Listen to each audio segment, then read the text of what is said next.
Olen Kai Turkulainen, Jokereiden fysioterapeutti ja manuaalinen terapeutti. Ammattiurheilijajoukkueen kanssa työskennellessä urheilijat joutuu kovaan fyysiseen rasitukseen ja siellä tulee paljon myöskin vammoja, mihin pyritään vaikuttamaan tietysti erilaisilla tukitoimilla ja järkevästi laadituilla harjoitteilla.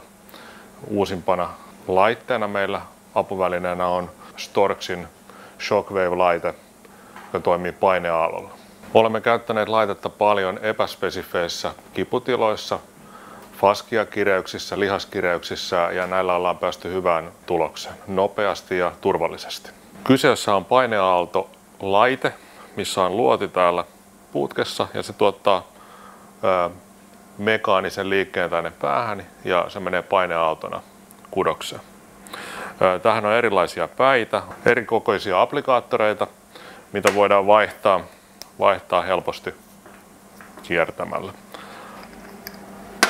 Meillä on myöskin käytössä faskiapää, millä voidaan enemmän vaikuttaa ja hoitaa pinnallisia kudoksia. Faskia-applikaattoreissa ei ole kyseessä enää paineaalto, vaan mekaaninen ärsytys ja niitä on erilaisia vaihtoehtoja hoidettavan kohteen mukaan. Laitteessa voidaan säätää iskun voimakkuutta, iskun määrää ja iskun taajuutta. Ja säätö tapahtuu täältä näytöltä tai sitten täältä kapulasta, millä me hoidetaan.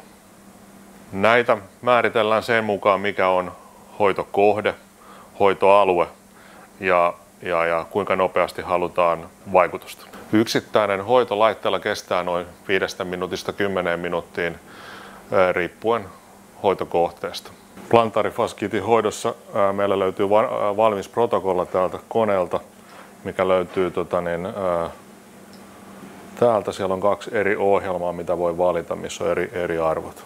Plantaarifaskiitin hoidossa käsitellään kipualue, faskia-aluetta ja pohkeen aluetta. Pohjetta voidaan käsitellä myös täältä sivulta, jos on liian arka tuolta päältä päin.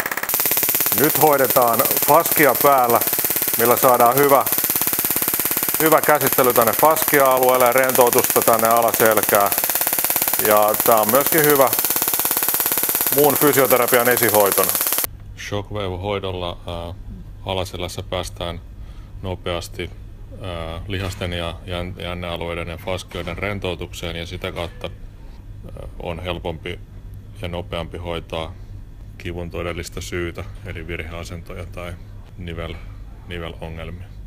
Meillä Jokereissa Shockwavea käytetään paljon lantion alueen alaselän tukihoitona ja esihoitona nivelkäsittelyillä. Sitä kautta päästään nopeasti vaikuttamaan lihasten ja faskioiden rentouttamiseen ja helpotetaan kipua ja päästään nopeasti vaikuttamaan kivun todellisiin syyhyn. Shockwaven avulla olemme saaneet nopeutettua tenniskyynärpääkipujen hoitoa huomattavasti ja myöskin olkapään jännealueen kivuissa olemme päässeet nopeasti hyvään tulokseen. Emme ole tarvinneet kortisoni-injektioita tai muita vastaavia, mitä normaalisti useasti näissä käytetään. Kertauksena laitteen hoidot on turvallisia, nopeita ja helppo toteuttaa.